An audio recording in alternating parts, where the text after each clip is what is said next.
Hello, this is Aaron from the smartphoneappreview.com, and today we've got a review of Cat's Revenge for your iPhone. Cat's Revenge follows in the vein of those pick up and play games, and boy do we get a lot of those on the App Store.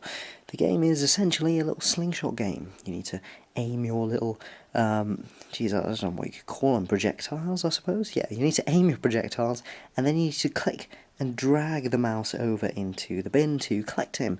It's a very simple premise. The game works well, and it's fun. The gameplay is decent, and it certainly does live up to the expectation that it's supposed to deliver fun at a relatively quick pace, and it does that pretty well. Now you get different types of projectiles. Here I've got this sort of a wrench covered in cheese, and in later levels you get things like nuts, and then it even goes as far as as bombs. The different types of projectiles are a good and relatively effective way of varying the gameplay, and it does keep things interesting and keeps things ticking over quite nicely. Graphically, there are no problems at all really. It does the job pretty well and looks very nice, vivid, and very colourful on a Retina display. The game's soundtrack is decent. It's a pick up and play game, so don't expect like a Hans Zimmer or a Steve Jablonsky composition, but it does the job relatively well. My only annoyance is every time you restart a level, if I just show you here, let's say you've messed it up and you just want to restart, it restarts the soundtrack with it, which is really, really, really frustrating when you're trying to do a level.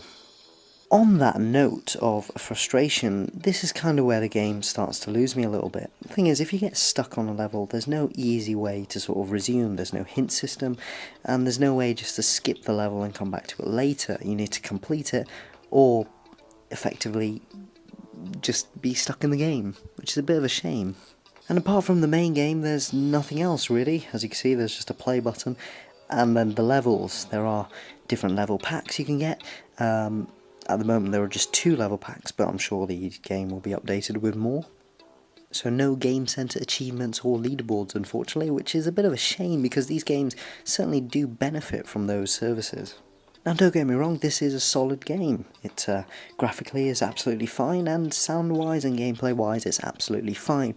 But that's all it is really, just fine. It doesn't do anything special, and it's certainly not going to compete with the likes of Jetpack Joyride, which I seem to be raving on about quite a lot these days. But it's not going to compete with those types of games, but it's a decent game, and for that it's going to get a very healthy 70%. So thank you very much for tuning in. If you're watching on the smartphoneappreview.com, thank you for reading the best website for smartphone app reviews. And if you're watching on YouTube, be sure to click that like and subscribe button.